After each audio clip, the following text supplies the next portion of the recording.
I'm just laughing because I just got notified that Stetson Pitcher commented on my post on Facebook. So that's my kiddo. So then it's always like oh, I wonder what my kid just commented on my post. Probably something incredibly smart aleckish, right?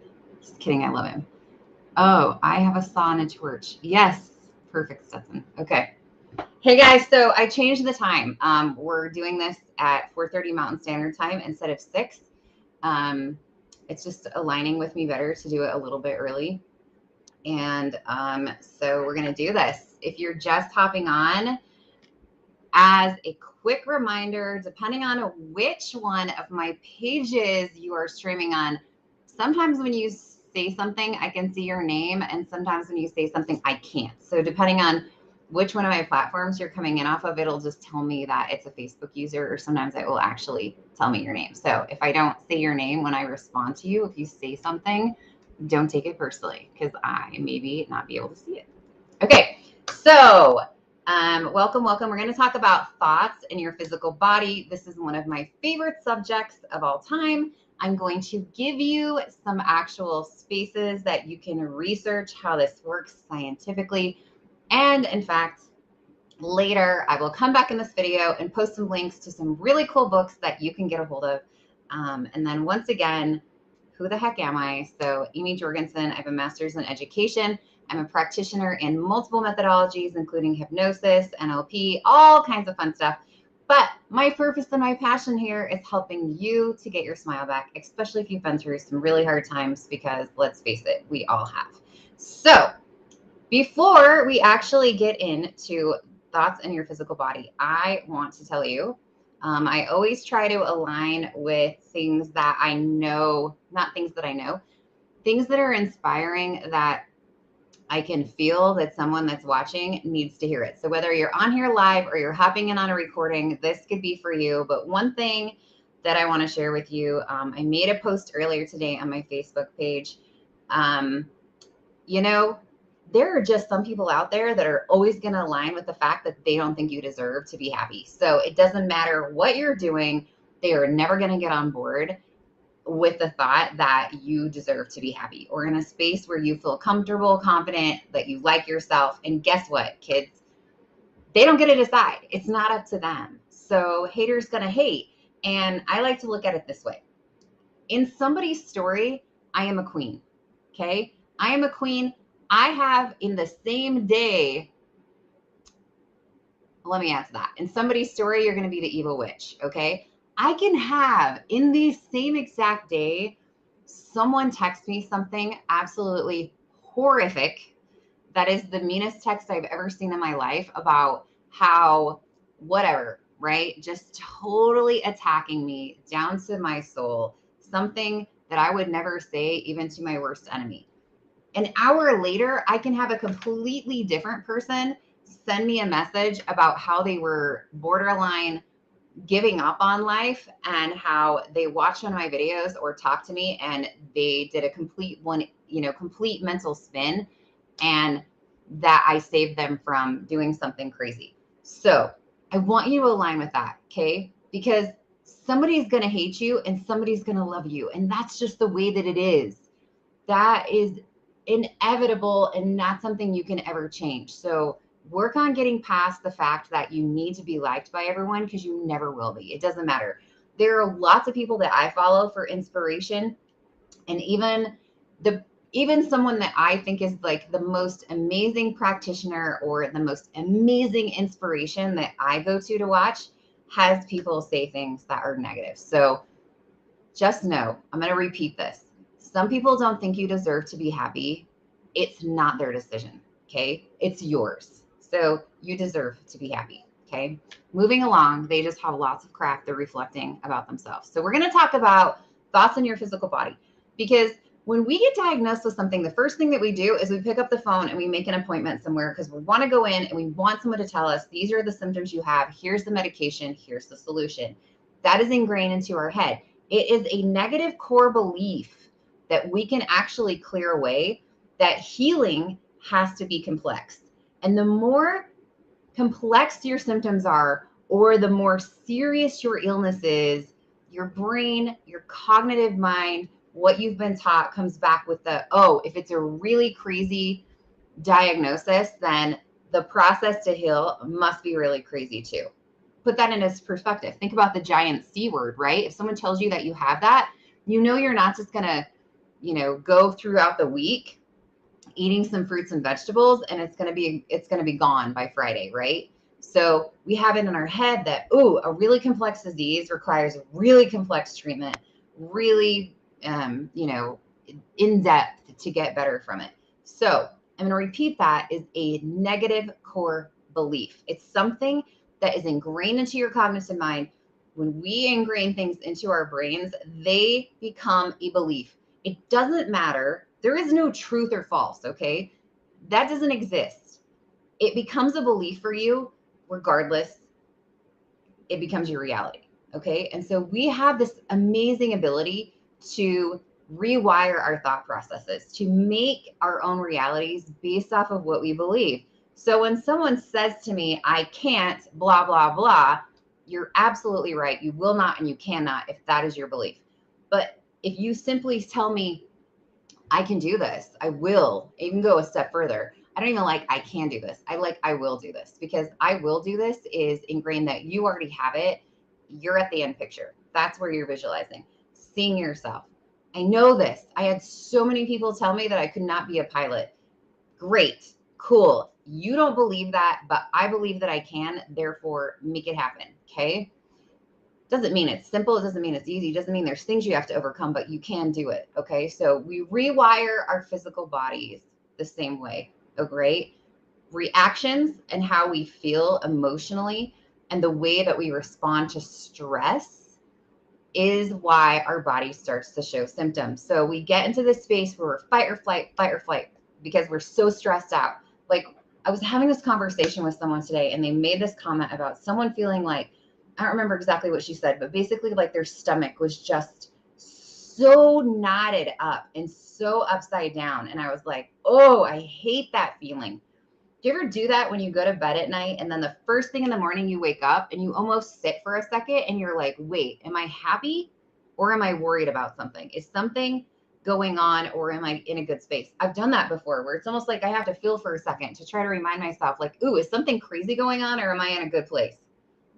And so those emotions are creating that agonizing stomach, just sensation that you get when you're like really stressed out. And over time is what happens when you're in fight or flight. Your body is sending hormones for you to survive, right? So you're running from things that are going to kill you. You cannot maintain that space. Your body is not made for that, because all of the blood flow goes into providing your muscles with energy, which means that your immune system is turning down off, your digestive system is slowing down, right? Okay, these are aligned with, think about it. When I'm stressed, what starts to happen? I start having digestive issues, right? My stomach starts hurting. I start to have all kinds of issues. My immune system stops working properly. So, right, when you get exhausted, what starts to happen? Oh my goodness, I'm sick. Right? I start to get symptoms of having a cold. I start just not feeling well. I catch a virus. Same goes for foggy brain. I used to see this one a lot when I had my business.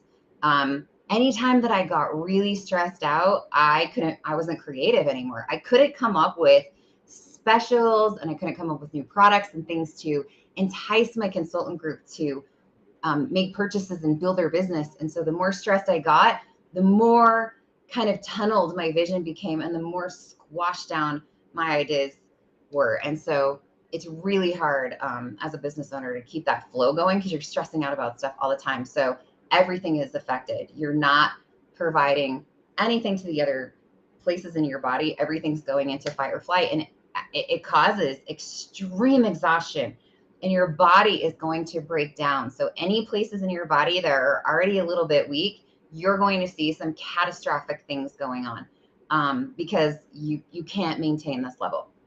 All right, so here's how do we fix this, right? That's always like, hey, let's bring awareness to it, but how do we make it better? So the process is actually really simple. It seems that it wouldn't be, right? Because we talked about that negative core belief that something complex has to have a complex solution, but that's a negative core belief. So rewiring your thought processes, rewiring the way that you experience triggers, rewiring the way that you respond to things actually is also going to rewire the things going on in your physical body. So I'm going to post this. I'll go back in and put the links to it, but I'm going to share with you some books that you can dive into if you're like, I mean, some of you are like, I'm aligned with this. It makes perfect sense. I'm totally there. Some of you, like me, you're like, ooh, I need some data. I need to see like research. Research is just kind of how I flow. And so I'll share with you some books. So Bruce Lipton is a great book on this. Candace Kurt, Molecules of Emotion. These are all great places because they have reference sources that are documented that show how our cells are affected by our emotions and how we respond to stress. So I want you to just start this process by even opening your mind a little bit to think about this. Don't approach your physical body with a physical solution. Now, are there physical solutions that are appropriate in the time? Yes, like, right, I want to stay in shape, like I'm going to physically work out. Now, honestly, if I had enough faith and control over my subconscious, I don't even have to work out. Like I could get my body to respond the same way that I am working out. That's a lot above my actual vibrational level, but I'm just telling you, like there have been people that have actually overcome their need to eat because their mindset is so amazing as far as controlling their body. It's, oh, sure. Thanks. Somebody wants chicken nuggets with ranch. Okay. I will do that in just a second, bud. So I want you to approach your, would you like to say hi?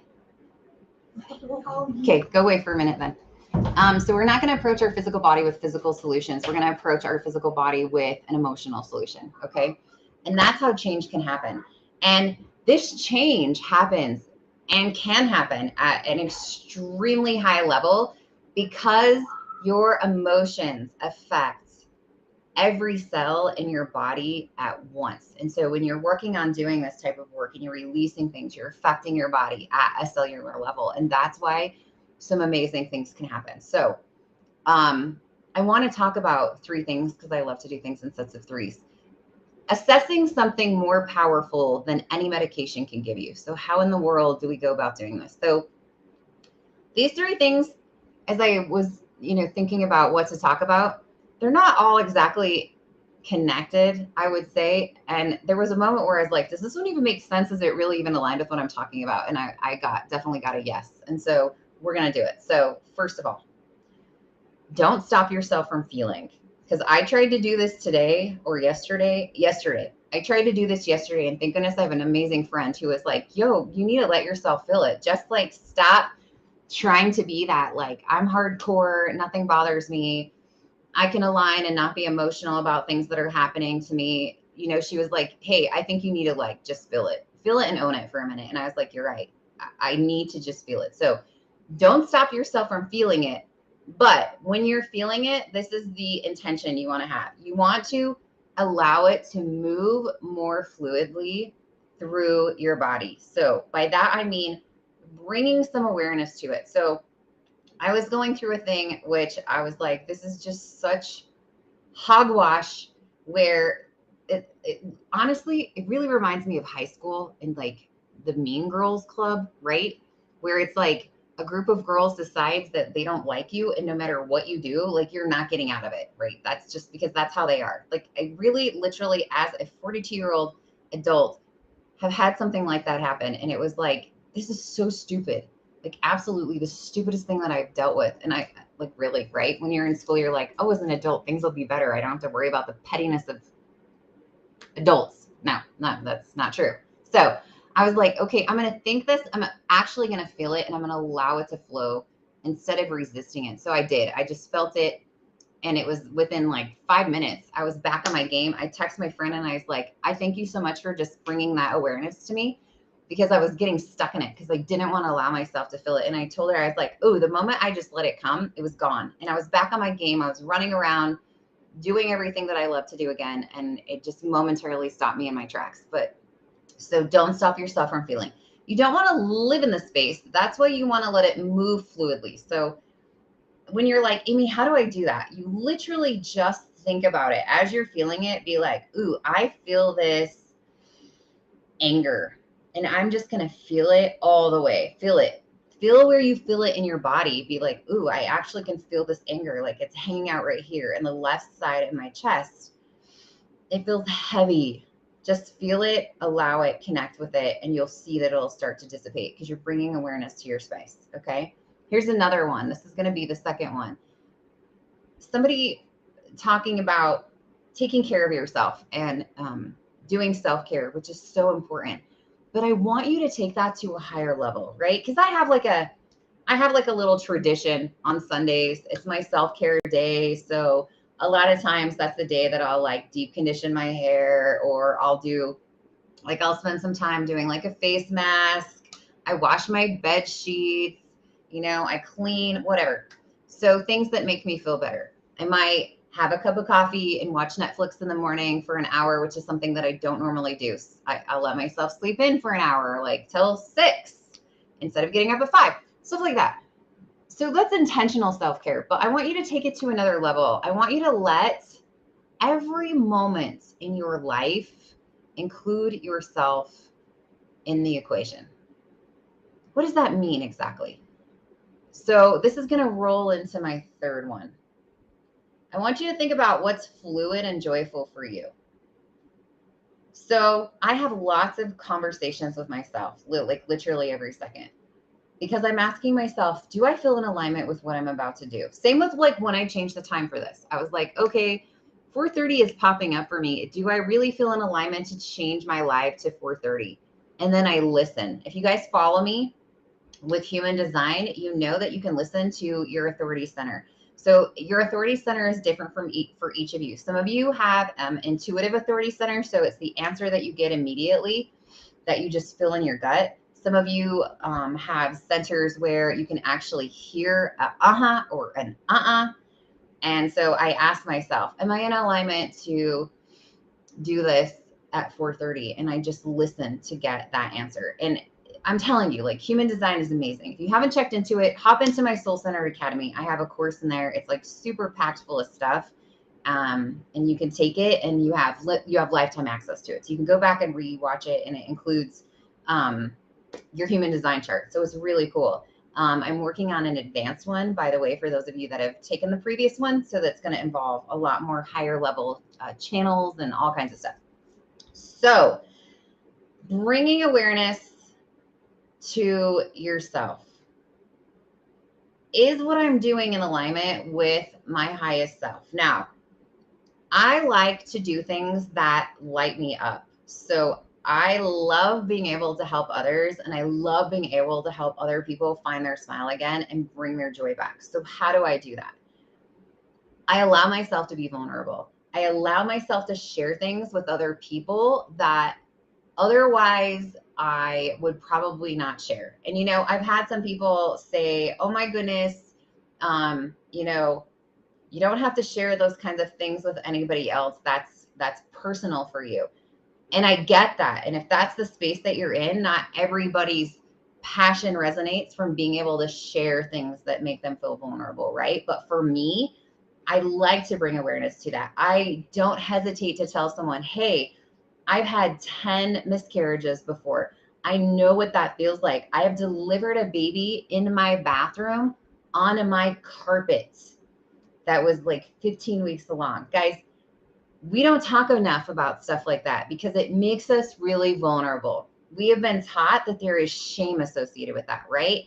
Recently, I went through a divorce. There's so much shame associated with that. You must have done something wrong.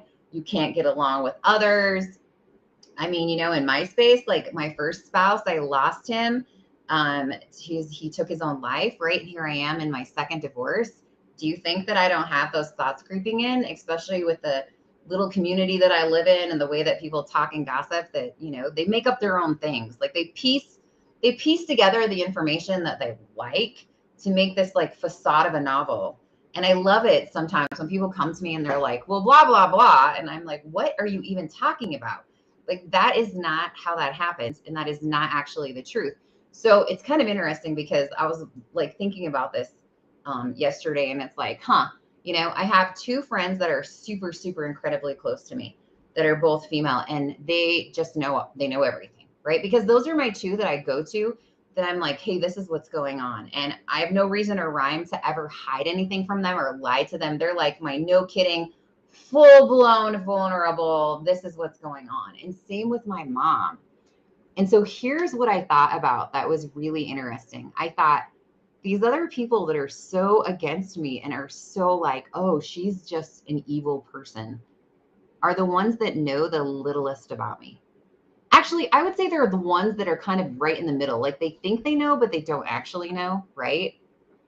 But the people that are the closest to me that know my whole story, like 100% honest, are my biggest fans. Like they're my biggest supporters, right? And so, don't let yourself get caught in spaces with people that are trying to tear you apart, because it's just not a good space to be.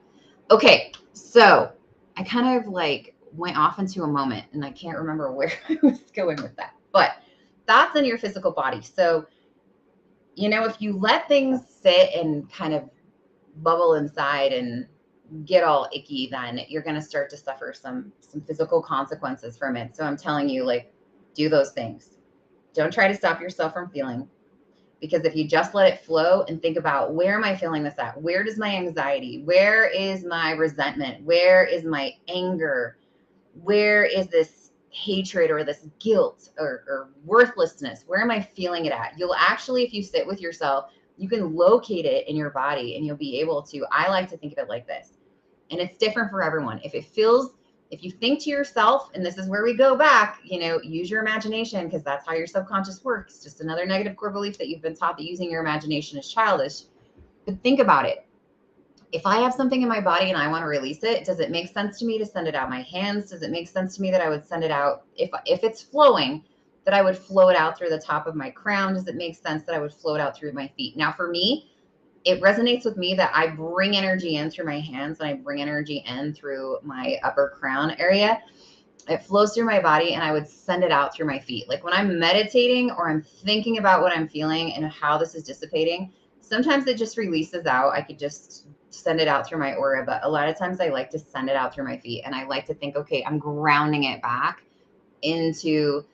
through my feet into the earth, where it can be dissipated, right? So whatever that feels like for you. So don't stop feeling, allow it to flow, move it through your body. Second, let every moment in your life include yourself in the equation. How is this affecting me? Am I doing this for someone else? Am I actually letting a boundary down because I'm trying to people please, right? Getting rid of all that stuff. And then thinking about, okay, is this fluid and joyful for me? Am I fulfilling my passion? Bringing awareness to a shift that I have going on, or bringing awareness to the fact that, wow, I'm going through something. Like for me, I'm going through something. So I'm going to bring awareness to it, and I'm going to allow someone else to sort of feed off that energy or the thing that I'm going through, by allowing myself to be vulnerable with you, so that you can be like, wow, you know what? Amy is going through this, and yet she's smiling every day, right? So there must be a possible potential that I can be going through something really difficult and still be happy. Okay, because you can. So it's all about creating your own beliefs and creating your own reality about that. And quite frankly, listen to yourself, because when it comes down to it, there's very few people that you should actually be giving any weight to their opinions on what you're doing, because it is not about them. Their happiness, your happiness, does not result from the opinions of other people. I can jokingly say, if they're not paying your bills, then, peace out, Girl Scout. Okay, guys, there you go. That's what I'm going to leave you with today. I'll go back. I'm going to post a couple of books. YouTube is, I would say, the place to go. So you can hop on over. My YouTube channel, I don't know if I have it. My YouTube channel has the little girl logo that's right there.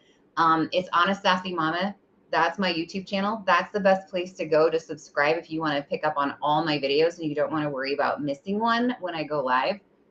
So I do this every Monday, new time, 4:30 p.m. Mountain Standard Time.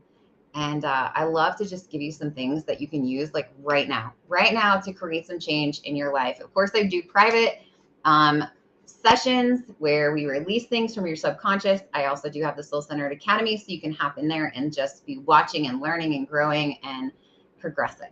All right, you guys, I hope you have a beautiful rest of your night.